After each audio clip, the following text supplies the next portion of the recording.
Well, yeah. Enjoy. All right, are we filming? Yep. Really? Oh, okay. Here we go. Yeah. 3, 2, 1, go. Welcome to the Neurodivergent Fitness Podcast. It shows more when we're in person.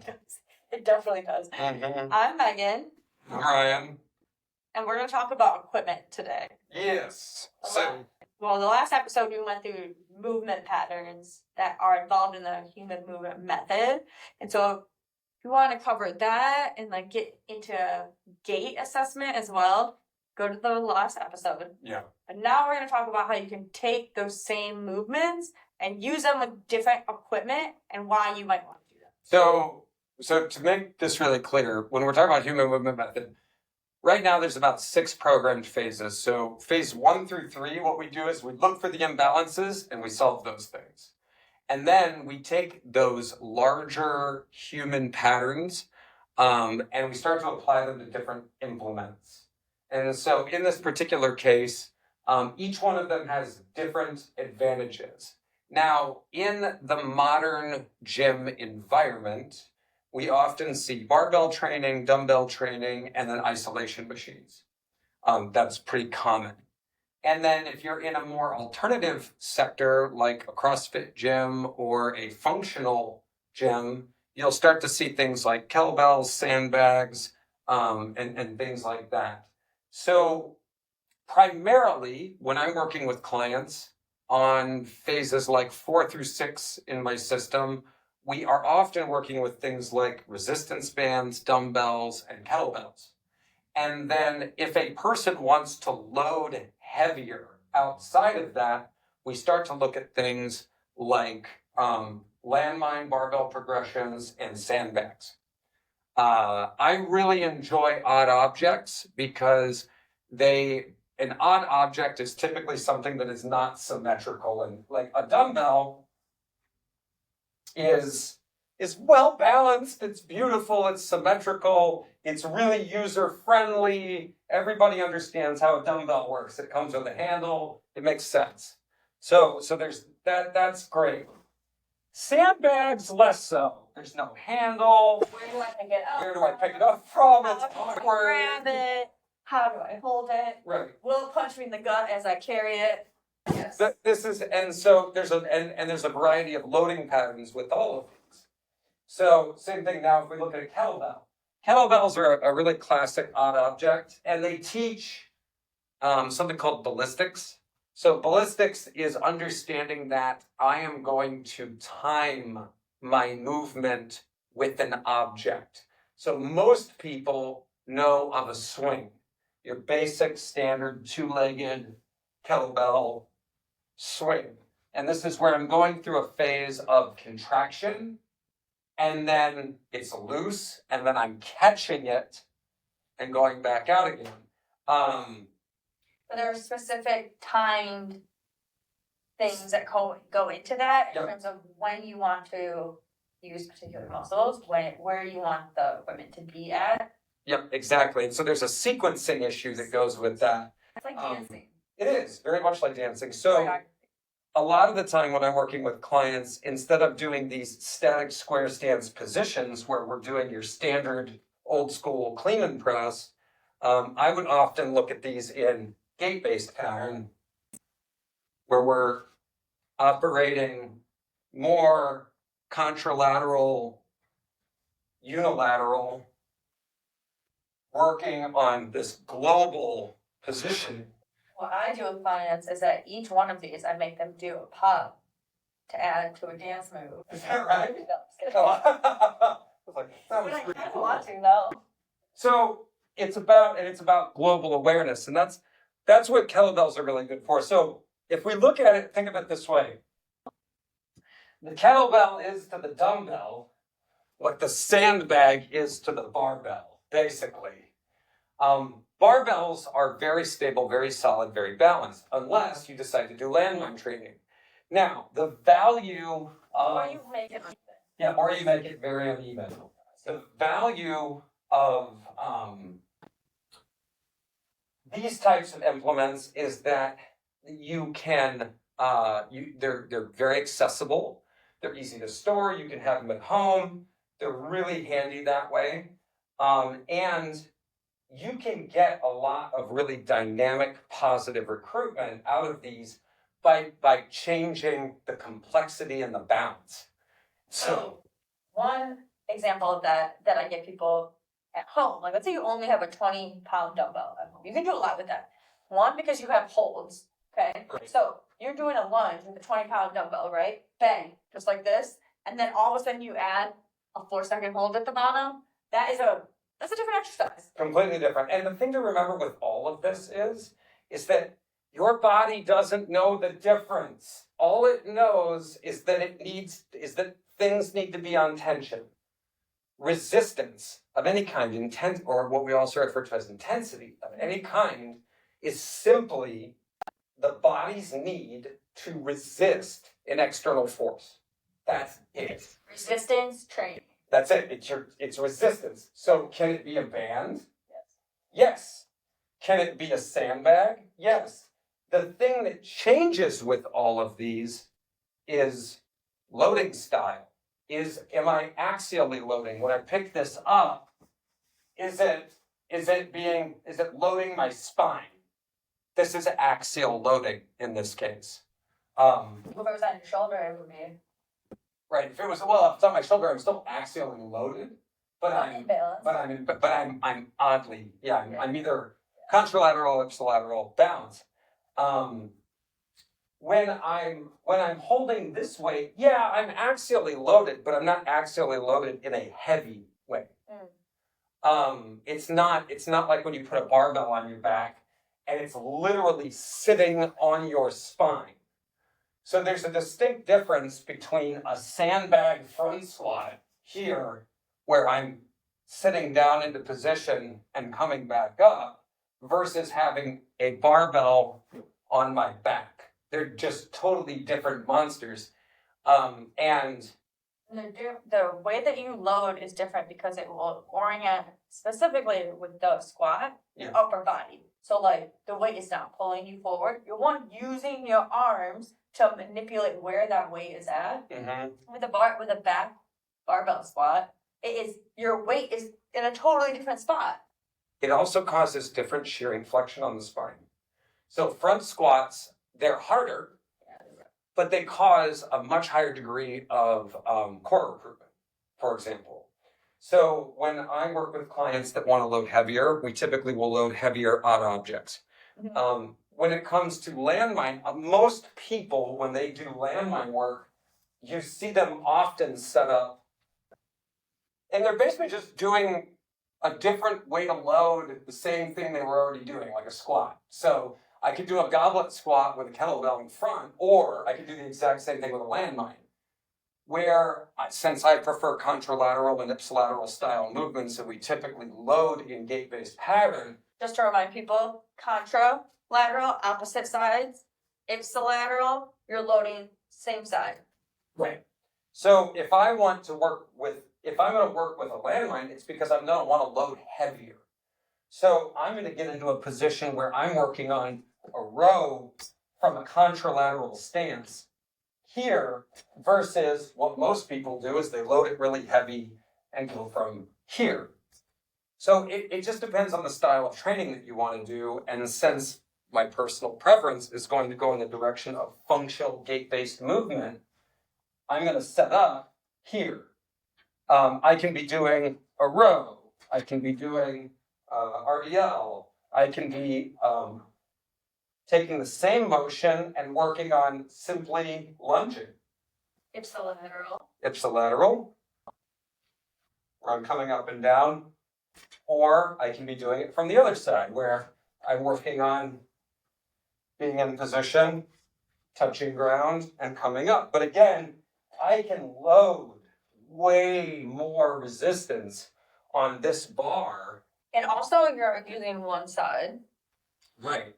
Versus with a dumbbell. Now can I use a 50-pound dumbbell and match the same load? Yes, but the dynamic is going to feel different, because part of what happens with this is what's called variable resistance. So as I pick this bar up, it actually technically gets lighter. Do you know this? No.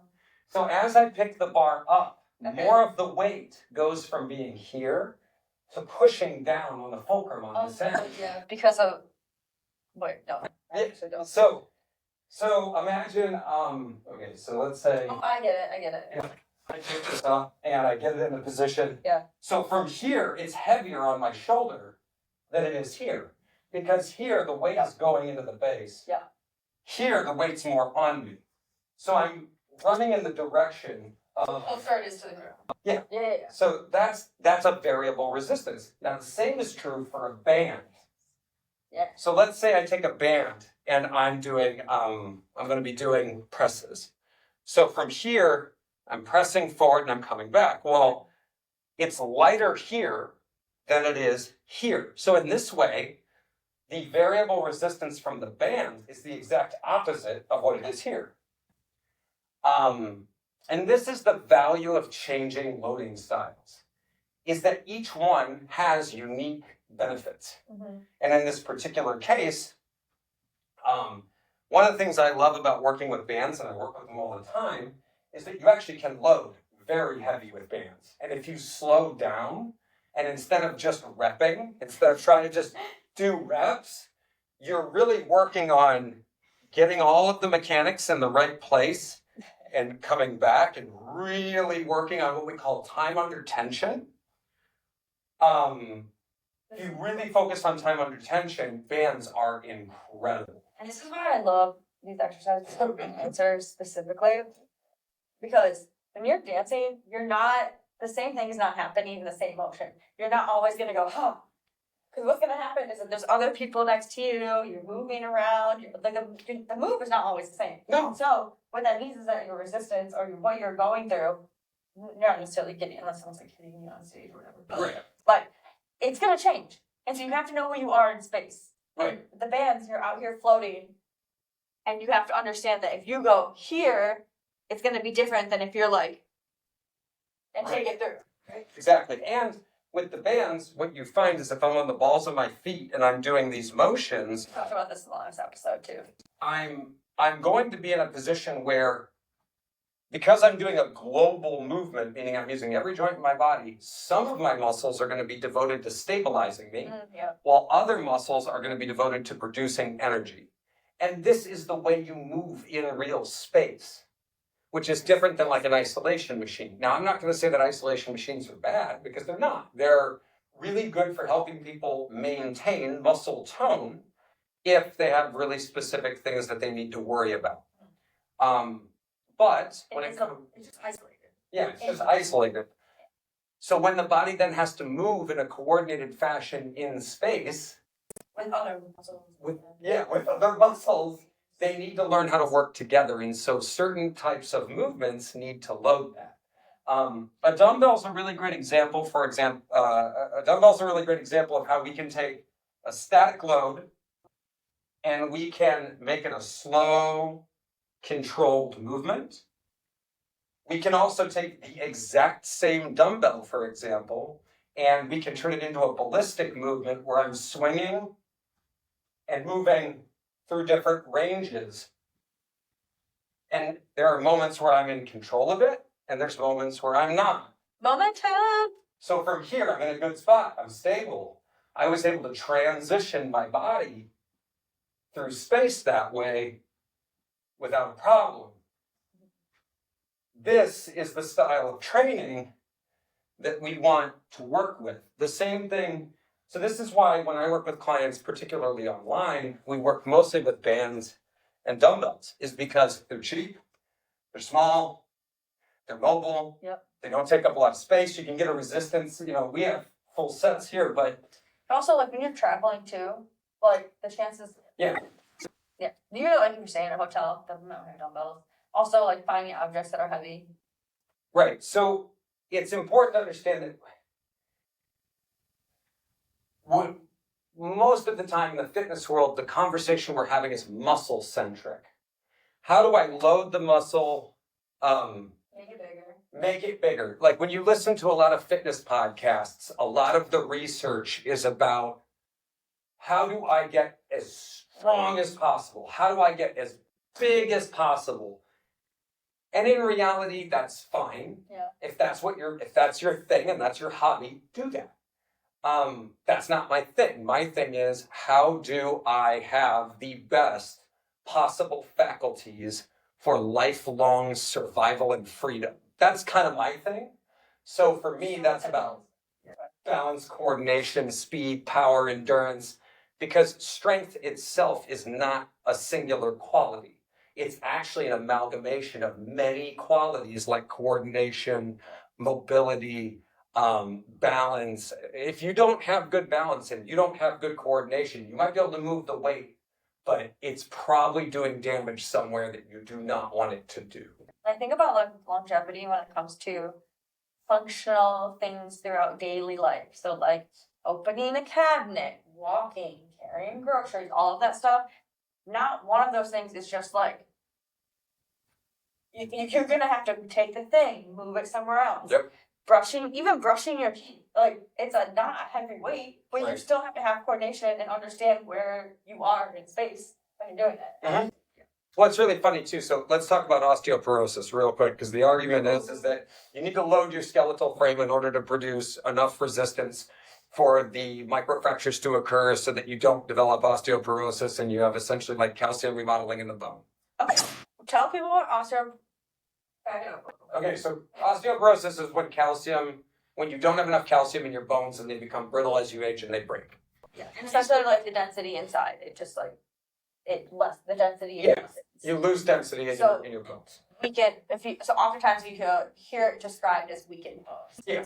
If you grew up in the 80s, we all drank like 4 gallons of milk every single week because we believed that our arms would fall off if we didn't get enough calcium due to osteoporosis. So we are all children of the dairy age. So here's the thing, is that when you pick up a weight, historically, the way most people think about it is you're loading your skeleton. That's kind of true, but it's not entirely true. You're actually loading your fascial network, which encases your skeleton. And the skeleton provides rigidity to the system. But very interestingly, you can, for example, do resistance training on a muscle group, even just isometrics, which is not where you even move a muscle or even pick up necessarily a weight. You just push and pull on a thing that doesn't move. So like a wall sit, Yeah. a squat hold. I can stand and push on this hard enough. That's an isometric. And I have had somebody push a wall before as an exercise. Yeah, totally. Do it all the time. It's a great exercise. That can actually cause the microfractures that are necessary for the remodeling of the bone in order to stave off osteoporosis, because when the muscle flexes against the bone provides the rigidity. So when the muscle flexes against the bone, if the bone provides the rigidity, then the muscle is getting resistance training as long as the muscle is resisting something. You don't need to necessarily load your entire skeleton. So from what I have read about the general recommendations on osteoporosis, that you need like high intensity, high impact. That's what I've read, right? Right. Well, but here's what's interesting, and I want to get to that. Yeah. High intensity. It's different, yeah. So that means high recruitment. Yeah. That means challenging. Nobody said it meant heavy. Yeah. It just means that your muscle has to fire really, really hard. And a lot of times what it makes it sound like you're supposed to do is jump around a lot. Right. And like For people that already have brittle bones. Yeah. Right? So here's what's interesting about, for example, high impact. High impact. Yeah. Is a kettlebell snatch high impact? The answer would be yes. Because you have to understand, so say I pick a weight up, and I pick it up slowly, like this, or I catch it. When I catch it like that, my muscles, the moment that I catch this and take it on and decelerate it, the level of recruitment in my musculature is much, much higher than if I just move it this way. So if I pick it up and catch it, that's a completely different action than moving it slowly. And they're different muscle fibers that are occurring. If I move a muscle slowly, I've got endurance muscle fibers. If I'm moving it quickly and I'm either accelerating it quickly or I'm decelerating it quickly, that's high impact. So an example of this would be, I've had people talk to me about this in the past, is I should do jump training, it's better for my bones and joints. Unless, of course, you don't have the stability to do jump training, in which case it will be very bad for your bones and joints. So one of the things I often do with clients to begin with is I start them with what I call deceleration training, not acceleration training. So it's where I teach them to fall into a motion and then rebound, also known as rebound training, which is different than saying, okay, get into place and jump a bunch. The vector's different. Vertical vector versus a non-vertical vector. I think you're about to squat or something. Right, exactly. So in landmine, it's non-vertical. It's there's a vector to it. It's some sort of angled resistance. Sitting out with a sandbag, it's vertical or axial. Now, same thing when we look at ballistic movements, they're non-vertical. Right. Because there's an arc. There's an arcing motion, and then we catch it, and then we throw it and bring it back into position. Same thing with resistance bands. Based on wherever I'm anchoring them, I'm sharing the load with the band. I'm resisting. For every pound of pressure I produce on the band, I also have to resist that pound of pressure. So it's a global activity, but it's not on me. It's me producing or resisting force somewhere in the environment. And this is more like how we live our lives. When I run, I don't run up and down. I'm moving at a vector. There's a vector that's occurring. So I refer to this in my system as rotational engine theory. Human beings are rotational engines that produce linear force. I go through, my favorite way of illustrating it, which is ridiculous, is to do funny ways. See, I knew Daphne was going to come in here. There it is. Humans produce force. We use a series of rotations of our shoulders and hips. We use a series of rotations of the pelvis and of the thoracic, which, by the way, those two rotations are separate. This rotates separately from this, but they counteract each other. When you walk, Think about X's everywhere. it's counteracting. So if I use these rotational joints and these rotational joints and this rotational mechanism and this rotational mechanism and this rotational mechanism, it allows me to move in a straight line through space through a series of rotations. Now, whether I'm throwing,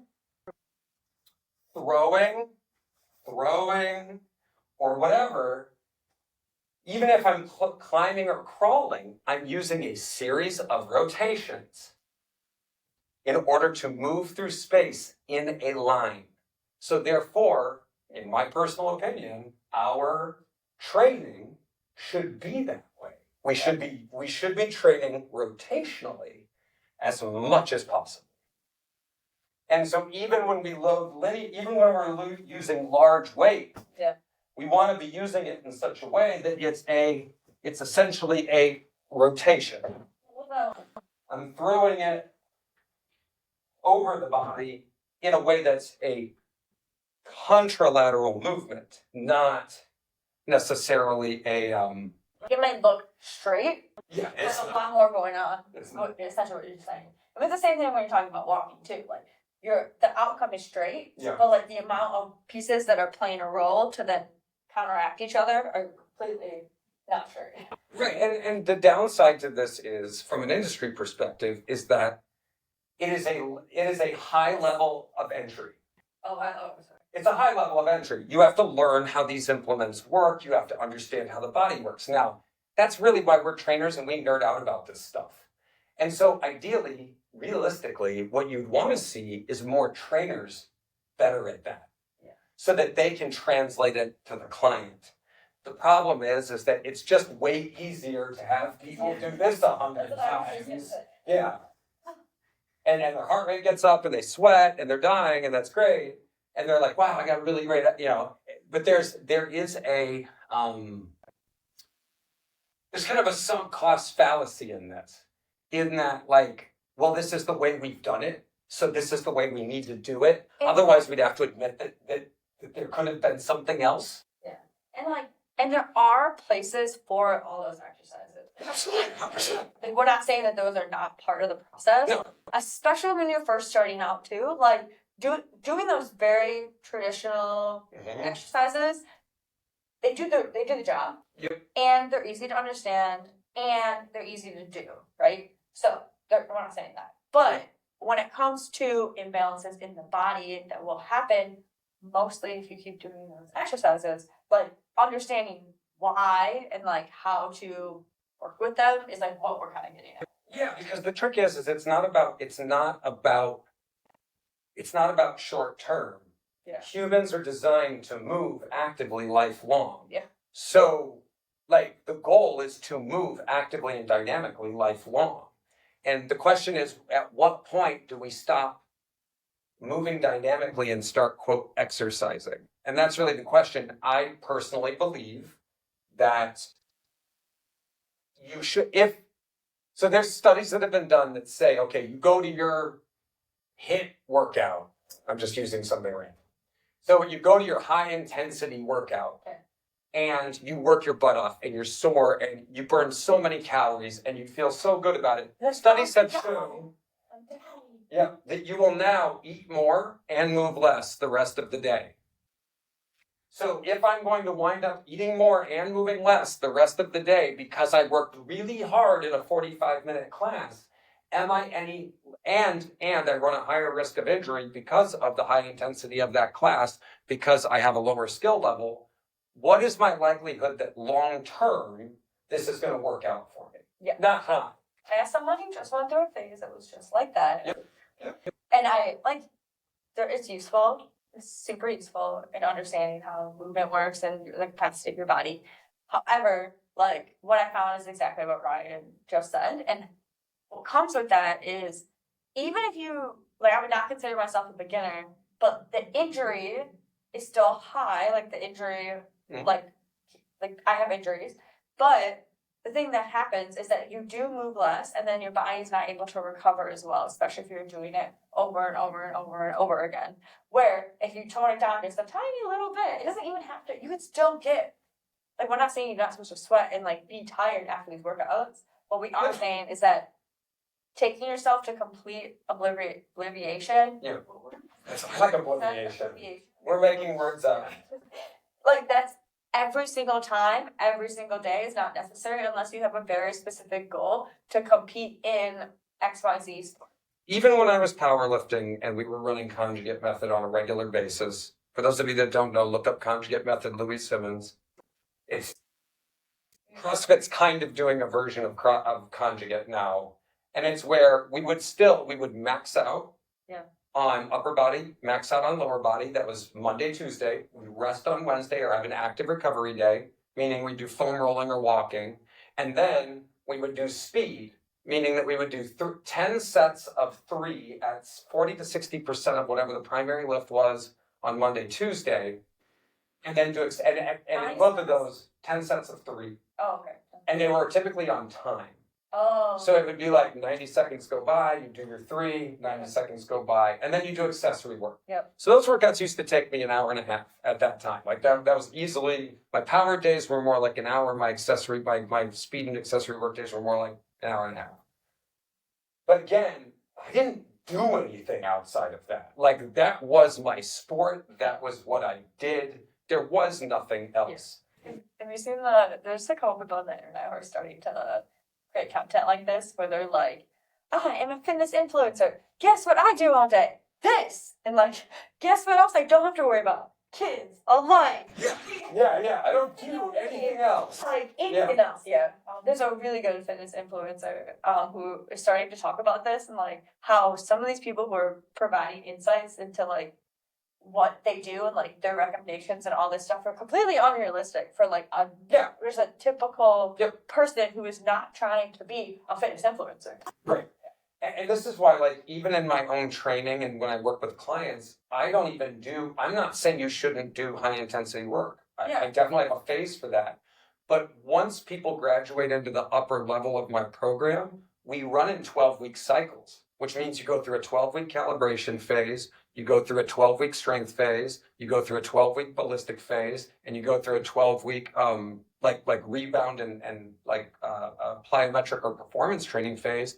And then you repeat that cycle. And even within those cycles, that's not all you do. Yeah. That just becomes the emphasis for growth. And by consistently changing it up like that, the idea is that it's a spiral staircase. You're moving up. But if the idea is, and you hear it from everybody, well, there was this one time where I was regularly doing HIIT classes and I had my eating together and I did really great for 12 weeks. Yeah, what happened? I got injured. And then I kind of fell off the bandwagon. Yeah. And I also lived on Snickers and beer. And so, yeah, like. my clients, I have more posts of you right now where like things are different. Yeah, things have changed. I remember when I could just destroy a sack of like Taco Bell, and now I like look at Taco Bell and I'm like, I don't want that anywhere near me. The most beautiful thing happened with one of my clients where he described when he ate Coney. There's no diss with Coney, but like, and yeah.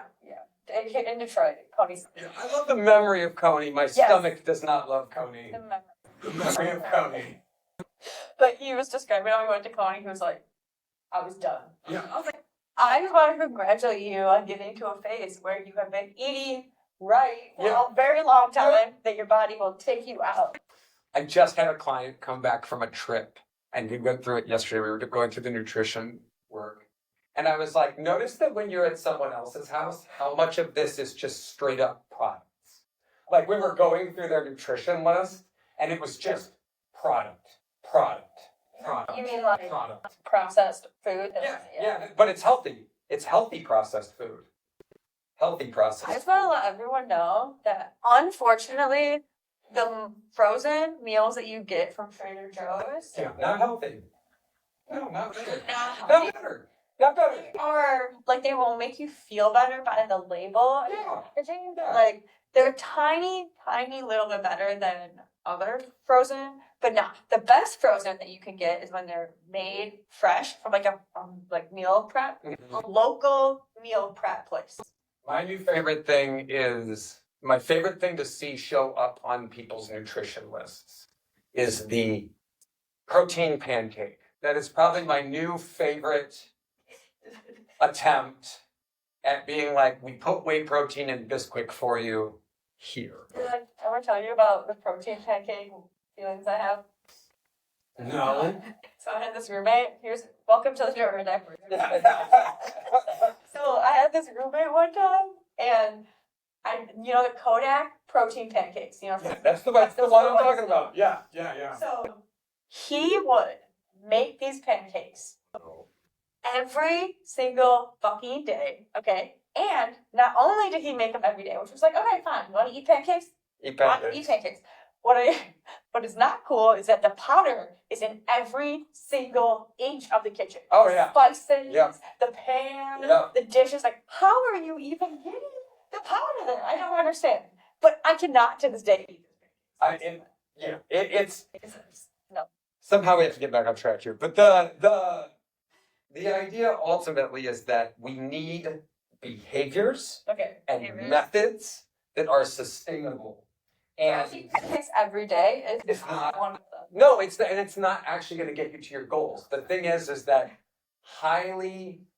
we feel like we're getting a lot done, but in reality, humans are designed to do things moderately for long periods of time. And I'm not saying everybody needs to go run a marathon. I'm saying the average human walked 25,000 steps a day 100 years ago. The average person. And what do we walk now? Like 4,000? Yeah, it's something like that. So, and the average, there was once a time. Right. If you had to go out and literally reap a field of wheat by hand, biscuits and gravy makes sense. It makes sense. If you have to go log a forest in Canada, pancakes, eggs, sausage, and syrup make sense. However, if you need to sit at a desk all day, It doesn't make sense. So the thing is we want, and this is back to the high intensity, by doing odd lifts that require high degrees of coordination, acceleration, resistance, and balance, you're going to get very high muscular recruitment and intensity at much, much lighter weights that are going to put less shear, force, and impact on your joints. And I'm going to say, unpopular opinion, I'm going to say something that I've recently been tinkering with mentally, and I probably shouldn't say publicly, but I'm beginning to believe that the spine might just be one joint, one really complex joint. And that we should actually kind of treat it as one really complex joint, because my wrist is a really complex joint, and my ankle is a very complex joint. Yeah. And the spine transmits and is the anchor point for forces throughout the entire body. So I'm not saying it's actually a joint. I'm just saying mentally, if you think of your spine as a transmission unit for all of the forces in the body that are produced rotationally, you start to look at it differently, and the idea of just crushing it doesn't make a ton of sense. I feel like that's how people relate to the core. Yes, yes, yes. And what's hilarious about that is that your core is mounted to your spine. The entire thing is mounted to your spine. That's how it is. The problem is we're looking at it backward. We're trying to strengthen our core to make our spine better, when in reality, we need to start moving with better spinal mechanics. I think the situation with the spine, why people have the disconnect there, Yeah. is because I think we take our bones, where bones go here and here. Yes. But the reality is that bones can actually move based on the entire rest of your body. Right. So your muscles, your fascia, everything else that's in there. And I think that when we think about the spine, we're like, oh, spine goes, but spine can also be depending on. Yeah. Well, and the spine is, again, it's a series of joints. So the spine is not a bone. Yeah. The spine is either a series of joints or one big joint with a series of facets. Yeah. And the reality is that they have to articulate, and it is capable of moving globally. Yeah. And it is affected globally. So when people ask me about core training, I'm like, there's like never a point at which you're not doing core training with me. Yeah. Because there's never a point at which we are not ultimately trying to get everything from the ball of my big toe all the way up to the like skull axis point, connected in the most efficient, strongest, and supplest way possible. And tying that back to why we brought out all this equipment today is These are colors. This is a paintbrush. That's what's going on here. just art. It's all art. But if you are training the same way every time with the same equipment in the same movement pattern, you're going to get really good at that.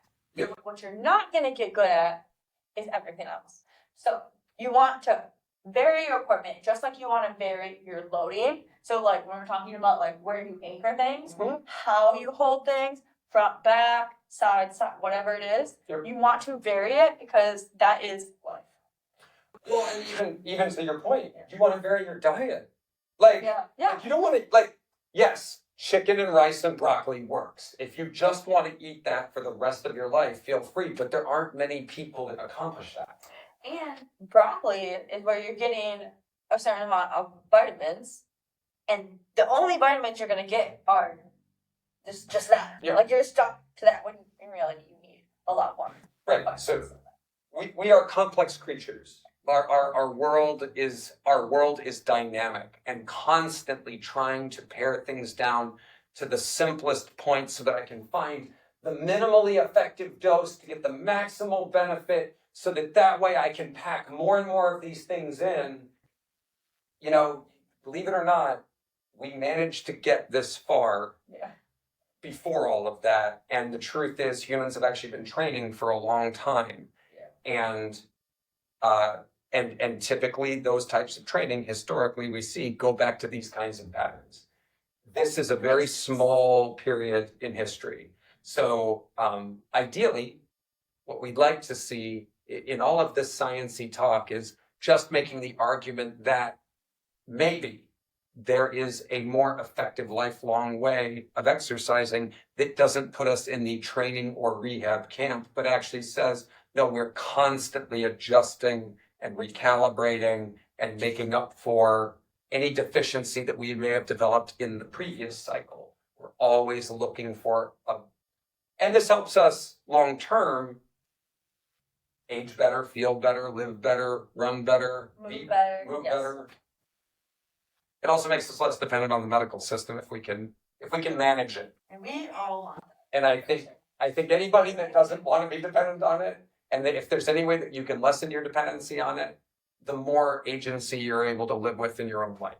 And so where this plays a role is like, for example, when you feel something going on in your body, like let's say you're like, oh, my shoulder, I need to go to the doctor. When sometimes in reality, that might feel funny, but maybe we just need to look at the movement patterns, look at things that are tight, look at things that are maybe need to be strengthened before we need to go to the doctor and get any sort of shots. Yeah, but your body tells you pretty loudly most of it. By the time you've gone to the doctor, you've missed a lot of things. So there are some, yes. Yeah. We should low-key do an episode about that. How just like people wear your body. Yeah, actually, it'll be titled. I may never become injured, but if I am, there will be signs. No.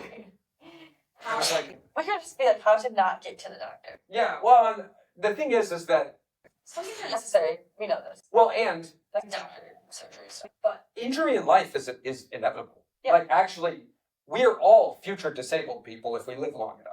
Like we're all going to get older.